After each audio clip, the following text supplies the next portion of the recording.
Participantes, sean bienvenidos a la segunda clase de la materia Psicología del Aprendizaje. Hoy pues vamos a hablar sobre dos temas referentes a lo que es la unidad 2 y la unidad 3 de Psicología del Aprendizaje. Vamos a conversar sobre lo que es el enfoque conductista y el enfoque cognitivista, ¿sí? Cognoscitivo en este caso. Entonces, pues bueno, vamos a conocer primero lo que es el enfoque conductista. Entendemos que el conductismo es uno de los enfoques más tradicionales y emblemáticos de la psicología. En este enfoque, pues bueno, hay algunas asunciones básicas que son importantes conocer y saber para poder entender lo que es toda esta teoría, ¿sí? Como primero, pues tenemos que toda conducta es aprendida, porque se enfatiza en que el papel que los factores ambientales tienen en el aprendizaje hace una contraposición a ese papel. Esto tiene que ver mucho con todos los factores ambientales donde se da a conocer el objeto de estudio. También podemos conocer que la psicología, pues, una ciencia. Es una ciencia porque, bueno, abarca lo que son las teorías de la psicología y pues estas están basadas en lo que son datos empíricos, que son muy importantes conocerlos para poder hacer la aplicación de la misma. También el enfoque conductista pues está relacionado a que el conductismo le importan más los comportamientos observables y los no observables, como el pensamiento y las emociones. Esto quiere decir que el conductismo no se niega a que, pues bueno, los procesos internos también pues puedan formar parte de lo que es el desarrollo de lo que es la teoría a nivel conductista, pero él intenta centrarse más que todo es en estudiarlos y en poder llegar a medirlos y a observarlos de una manera más científica. El enfoque conductista, pues también hay muy poca diferencia entre la forma en que aprenden los humanos y cómo lo hacen otros animales, debido a que hay una distinción entre cómo aprende un ser humano y cómo aprende un animal, pero no se da de forma cualitativa. Esto pues se da a través de la investigación que pues se ha hecho tanto en animales como en las personas. Y pues el enfoque conductista también tiene mucho que ver con lo que es el comportamiento, que es considerado una respuesta a un estímulo. Cualquier conducta, no importa lo compleja que sea, puede ser reducida a una asociación de estímulo o respuesta. También, pues bueno, el enfoque conductista habla mucho sobre lo que es la teoría, las teorías del aprendizaje y cómo las podemos aplicar. Entendemos que esta teoría pues se da a través de un proceso de aprendizaje, el cual ha sido objeto de estudio y hace reflexión a lo largo de la historia de la educación. Las teorías del aprendizaje son marcos conceptuales en donde se busca entender cómo las personas adquieren conocimientos, también habilidades y algunas aptitudes que, pues bueno, ofrecen todas estas teorías, considerando también desde una perspectiva de cómo funciona la mente humana, de cómo pues durante este proceso se pueden adquirir nuevos conocimientos y también cómo se puede aplicar en el aula de clases para poder tener un impacto significativo en lo que tiene que ver en la eficacia de la enseñanza y el aprendizaje. Sin embargo, esta teoría del aprendizaje conductista, pues bueno, es una teoría que sostiene que el comportamiento humano es el resultado del aprendizaje a través de la observación y la experiencia. Esta teoría se centra en los comportamientos observables y en cómo el ambiente y las consecuencias de los mismos influyen en la conducta humana. Según la teoría conductista, el aprendizaje se produce cuando un estímulo ambiental, quiere decir una señal o una situación, provoca una respuesta en un individuo. Si la respuesta es seguida de una consecuencia positiva, el comportamiento pues, se va a fortalecer y se va a volver más probable que se repita en un futuro. Ahora, si la respuesta enseguida da una consecuencia negativa, pues este comportamiento va a arrojar un castigo y pues puede debilitar ese comportamiento y se puede volver menos probable que se repita en un futuro. Pues en estas teorías también se utiliza mucho en el área de la educación y en el área de la formación. porque aplica algunas técnicas o estrategias que sirven para modelar y reforzar los comportamientos específicos en los estudiantes. Sin embargo, es importante también conocer quién propuso esta teoría del conductismo. Esta teoría pues tuvo varios exponentes importantes en la historia de la psicología, pero se considera que uno de los principales fundadores o precursores de esta teoría fue John Watson. John Watson, pues bueno, fue un psicólogo estadounidense que promovió la idea de que la psicología debía centrarse en el estudio de los comportamientos observables. Y en lugar de tener que evaluar esos procesos mentales internos, pues para él era más difícil poder medir y cuantificar ese tipo de comportamientos. Entonces es más fácil poder nosotros evaluar o poder analizar esos comportamientos que se observan directamente. Otros psicólogos importantes que también pues contribuyeron en lo que fue la creación de esta teoría fue Ivan Pavlov, Skinner, Torniken, Clark, Hull, que son uno de los que pues vamos a conocer seguidamente de lo que son cada una de esas teorías que se desarrollan dentro de este enfoque conductista. Ellos pues centraron todo el estudio en lo que tenía que ver en la parte observable, esos comportamientos que podrían observarse y cómo nosotros podemos estimularlos a través del ambiente y qué consecuencias se pueden arrojar de los comportamientos que pueden influir en la conducta humana. Entonces, tenemos como primera teoría el condicionamiento clásico.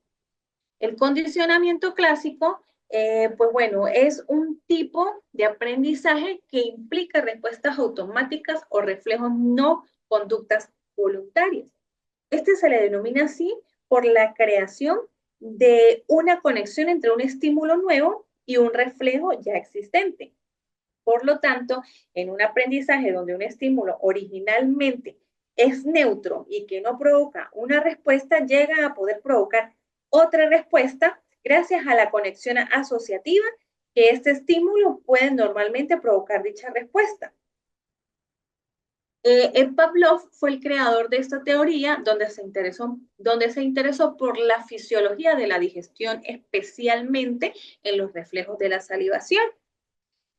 Ivan Pavlov fue aquella persona quien creó o experimentó lo que era el estímulo inmediato, el estímulo neutro, eh, las respuestas inmediatas o las respuestas negativas neutras para poder dar una respuesta, ¿ok? Una respuesta condicionada, una respuesta a través de una conducta.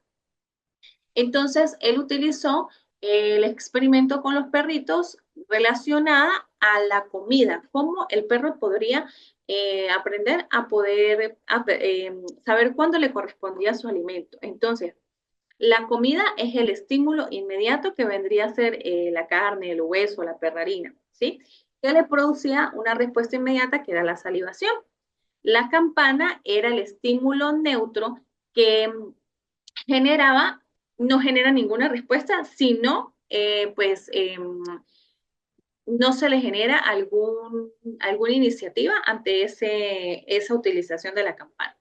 Entonces, Pavlov combinó la comida, que es el estímulo inmediato, con la campana, que es el estímulo neutro, y tuvo una respuesta inmediata que era la salivación del perro. Entonces, el perro aprendió que cuando sonaba la campana iba a producir salivación porque recordaba que su conducta era aprendida en cuanto a que cada vez que sonara la campana iba a tener alimento. Ese fue el experimento que pues desarrolló Ivan Pavlov con el condicionamiento clásico. Seguidamente viene el condicionamiento operante. El condicionamiento operante es una teoría del aprendizaje que es propuesta por el psicólogo Skinner. Su enfoque permite comprender de cómo los individuos aprenden y se comportan en su entorno. Y pues esta teoría se basa más que todo en que el comportamiento de una persona es modelado por la consecuencia que le sigue. Es decir, que si un comportamiento es seguido por una consecuencia agradable, es probable que se repita en un futuro. Mientras que si no es seguido por una consecuencia desagradable, va a ser menos probable que ésta se repita. En la educación, pues bueno, los maestros a menudo utilizan este reforzamiento positivo. Lo utilizan como una recompensa o elogios para fomentar el comportamiento deseable en aquellos estudiantes, como por ejemplo si desean estudiar o participar en una clase. Del mismo modo, pues los castigos como bajar las calificaciones o poder quitar algunos privilegios que se dan en los recesos del aula de clase. Y Skinner fue el creador de la caja de Skinner. Él fue el que a través de este experimento pudo eh, corroborar que el aprendizaje se puede dar a través de un modelado. ¿Cómo? Pues este experimento consistía en una caja en la que estaba encerrada con una rata, la cual pues obtiene el alimento al pulsar una palanca por medio de un distribuidor automático. Pero la rata tuvo que aprender eso, la rata tuvo que probar todo lo que había dentro de esa caja hasta él solito poder saber cómo era que iba a obtener el alimento para poder tener una respuesta operante que es una respuesta inmediata también. Pero aquí no se le explicó al animal qué era lo que debía hacer para poder condicionar ese aprendizaje, sino que él solo condicionó el aprendizaje, él solito obtuvo esa respuesta. Seguidamente tenemos la teoría del aprendizaje por ensayo y error. Es el resultado de asociaciones formadas entre estímulos y respuestas. Su creador, pues, fue Edward Thornicke, quien observó que la conducta casual o aleatoria de un animal podía venir acompañada por respuestas del medio ambiente satisfactorias para el animal. Pues esta teoría de aprendizaje por ensayo y error se da a través de estímulos y respuestas que pues estaban en el aprendizaje a través de una prueba de ensayo y una prueba de error, en el cual las respuestas correctas pues vienen a imponerse sobre otras debido a una gratificación. Si esta respuesta del medio ambiente se repite, es muy probable que el animal asocie la conducta o la persona asocie la conducta con la respuesta que pues tras ella aparece. Por ejemplo, en este caso, el animal pues habría aprendido si una conducta se utiliza siempre y que pues es necesaria y puede aparecer siempre ante una respuesta del medio. En este caso se realizó un experimento donde se colocó un gato hambriento en una caja problema con comida afuera, donde el gato podía olerla y verla. Para conseguir la comida, el gato debía encontrar la manera de abrir el cerrojo de la puerta. Al inicio, tardaba mucho en descubrir la manera de abrir la puerta, pero cada vez que Thornicke volvía a encerrarlo en la caja, tardaba menos tiempo en hacerlo hasta que finalmente en cuestión de segundos la abría. Es decir, que aprendió a través del ensayo y el error. Luego está la teoría de aprendizaje social.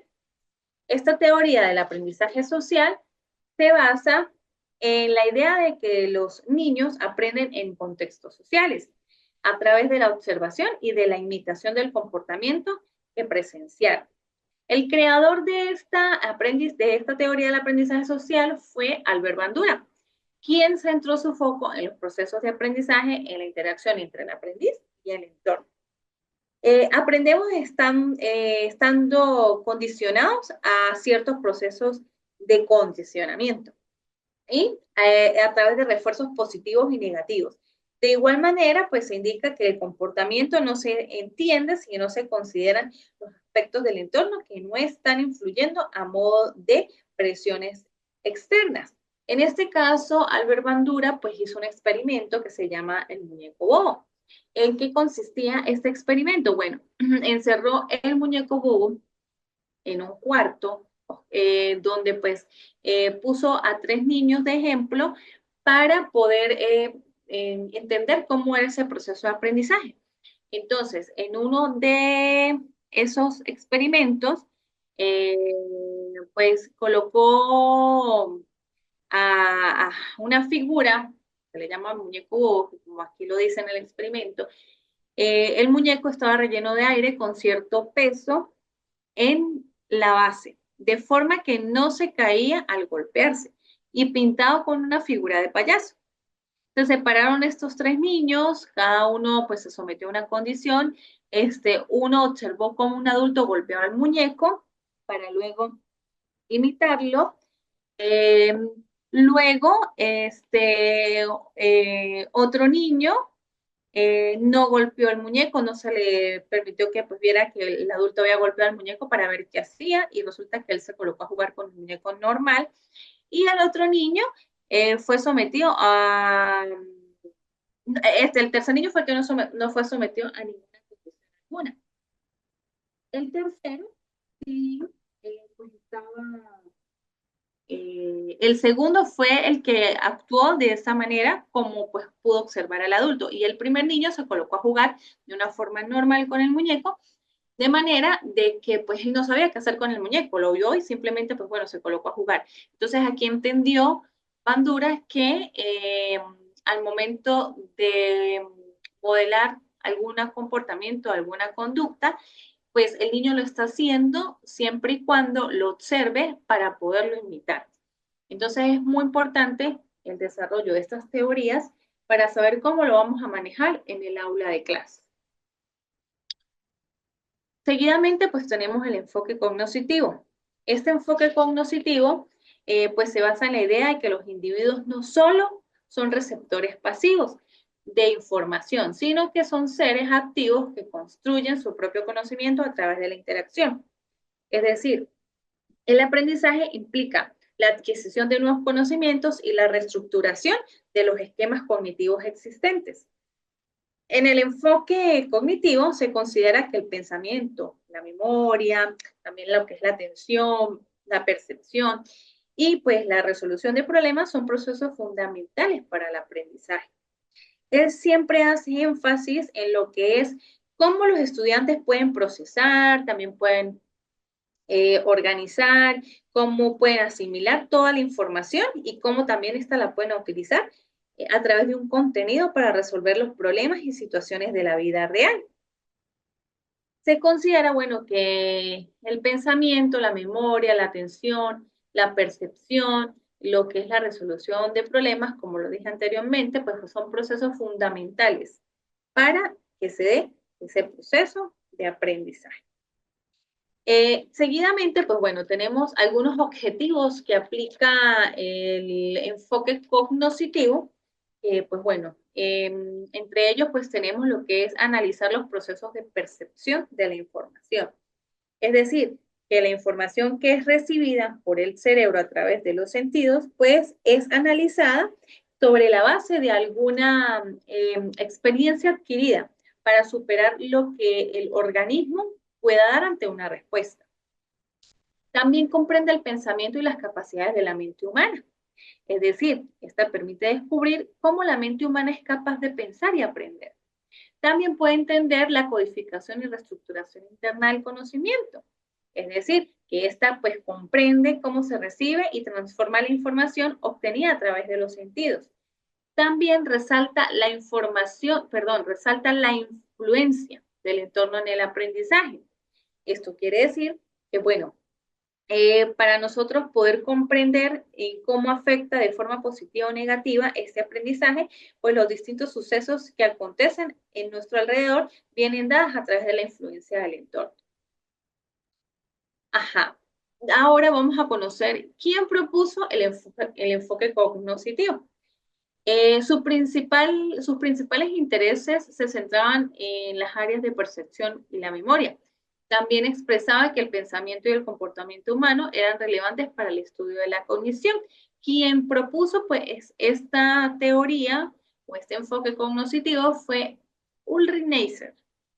Él pues fue uno de los primeros en introducir el término y definir el campo de la psicología cognitiva. Seguidamente, pues bueno, se dan unas ciertas teorías, pues que abarca lo que es el enfoque cognoscitivo, pues que también son importantes conocerlas para el desarrollo de ese aprendizaje dentro del aula de clase. Tenemos que la teoría de la Gestalt fue una de las desarrolladas durante este enfoque. La teoría de la Gestalt, pues bueno, es una corriente de la psicología de corte teórico y experimental que se dedica al estudio de la percepción humana.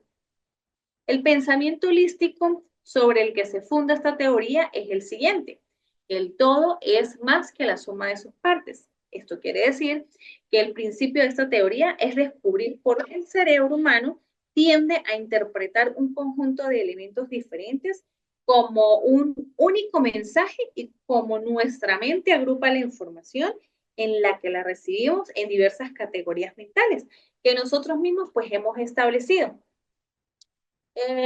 Pues la teoría de la Gestalt tuvo una serie de precursores pues, que ayudaron a la formación de esta teoría. Marx Wertheimer, quien afirma que en la percepción intervienen tanto los sentidos como el pensamiento. Wolfgang Kohler, que habla pues que sus trabajos se basaron en el Instinct, que tiene que ver con la visión interna, donde afirma que los seres humanos aprenden pensando, no solamente imitando. Kurt Wolfgang, que también defiende que la sensación, que la atención y la asociación son los tres elementos que implican la teoría, la teoría psicológica. Y Friedrich Perls, quien es que defendió el psicoanálisis revisado.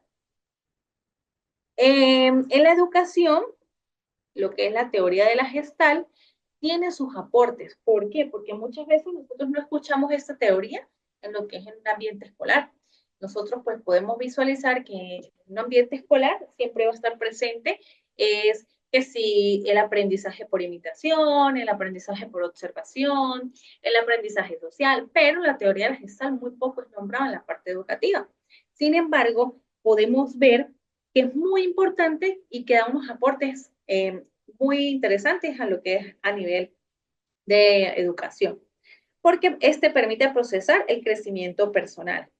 También permite el fortalecimiento de la autoestima, que es muy importante en la actualidad, como se está viendo, el desarrollo de las emociones, de cómo los alumnos o cómo los niños o adolescentes se están comportando en un aula de clase, de cómo los mismos maestros desarrollan esta parte educativa. También permite el pensamiento productivo. Y también, pues bueno, es importante que la persona siempre pues, pueda desarrollar todo lo que tiene que ver con involucradas en la parte de educación.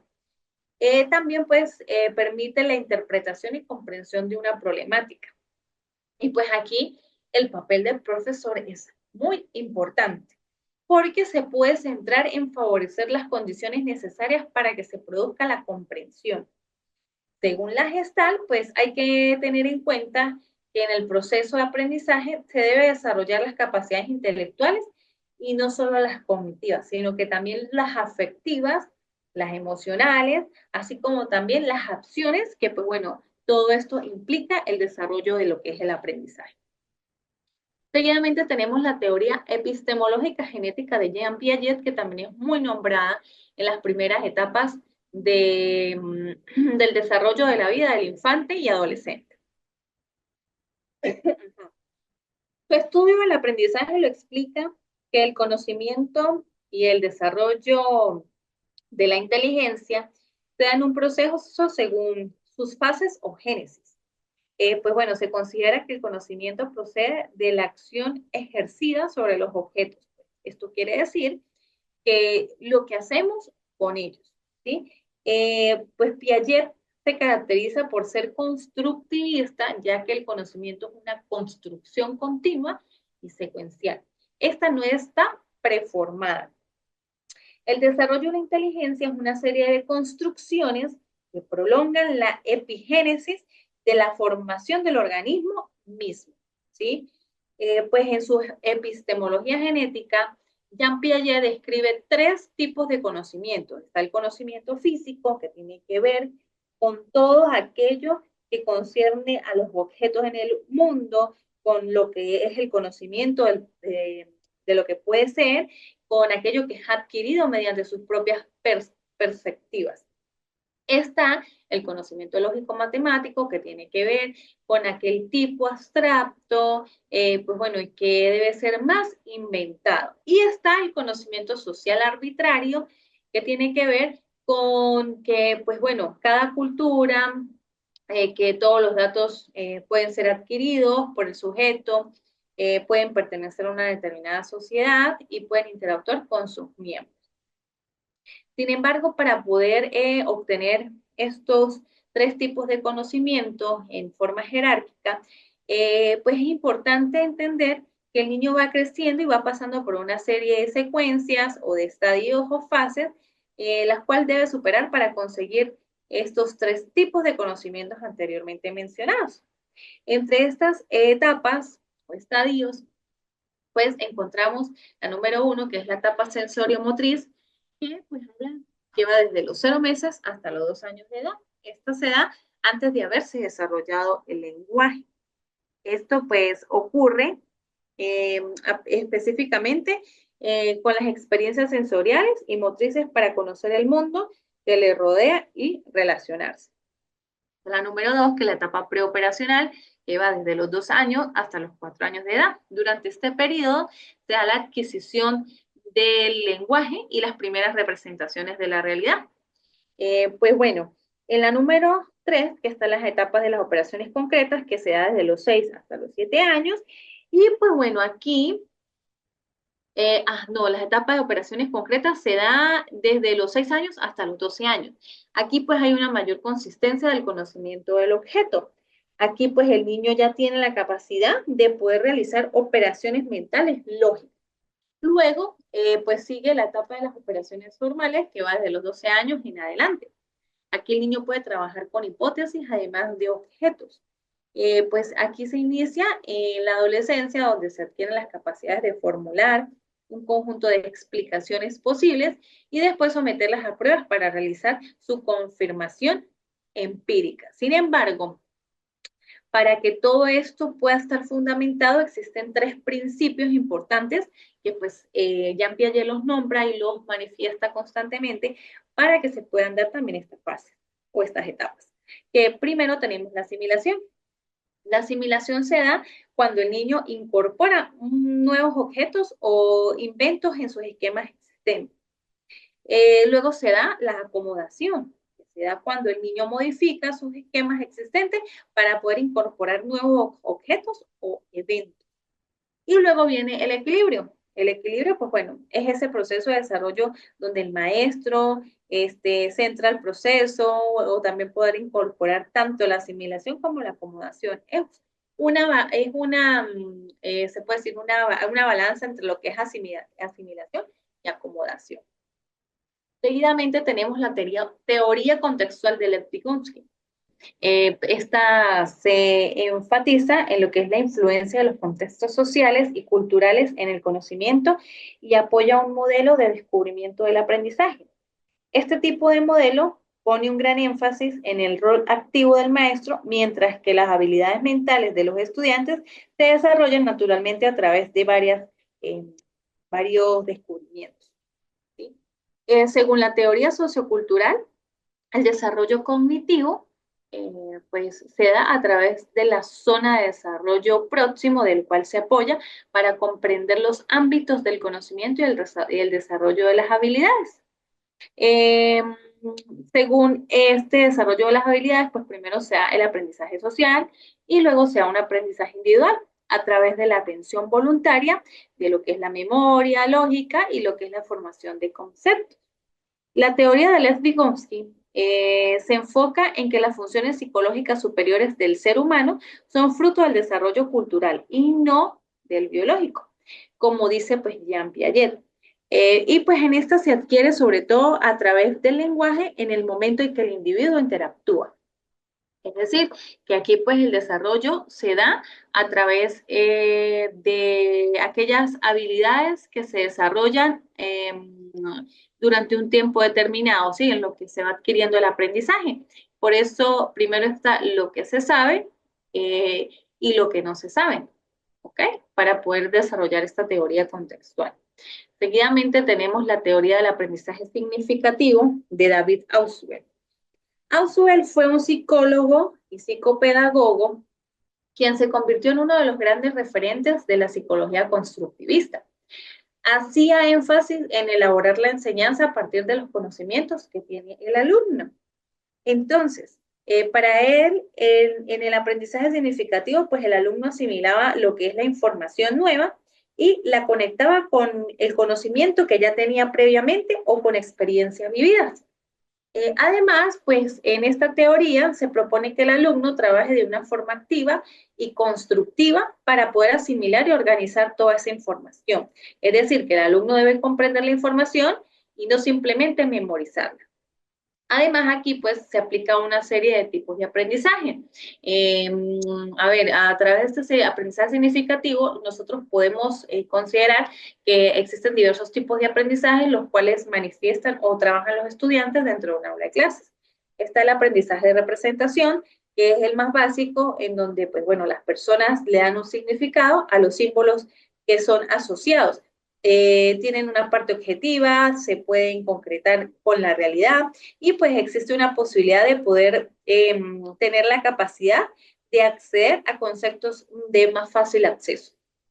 Está el aprendizaje de concepto, que pues bueno, aquí pues la situación es asimilar lo que es la anterior e incluso funciona apoyándose en esta misma, en la de aprendizaje de representación.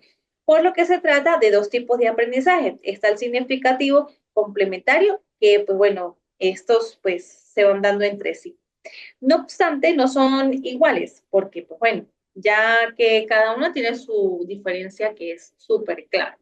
Pero también está el aprendizaje de proposiciones, pues esto surge de la combinación lógica de diferentes conceptos. Pues debido a ello, se trata del tipo más elaborado y a partir del cual es posible hacer apreciaciones complejas de ciencias y disciplinas, como es la filosofía o lo que es la matemática.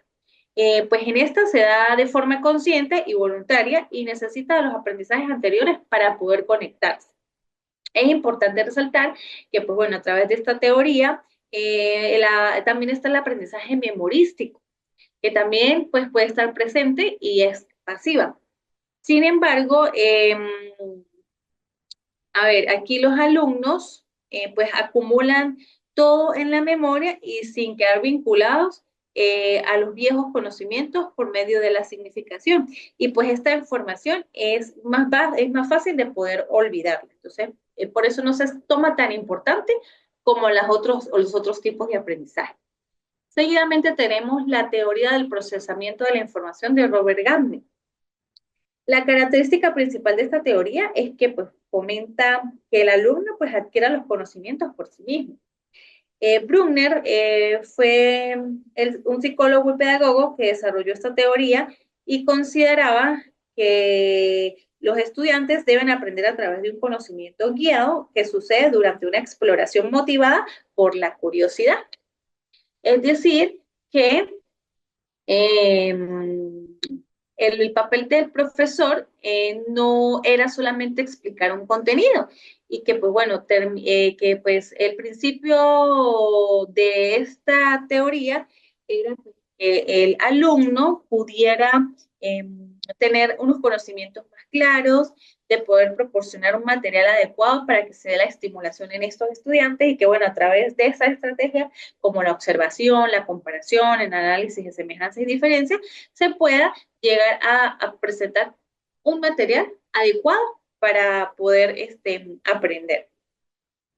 En esta teoría se considera como tal el resultado de la interrelación entre persona y ambiente, siendo un cambio de tipo comportamental, conductual e incluso disposición o aptitud respecto a una parte o a la totalidad de la realidad.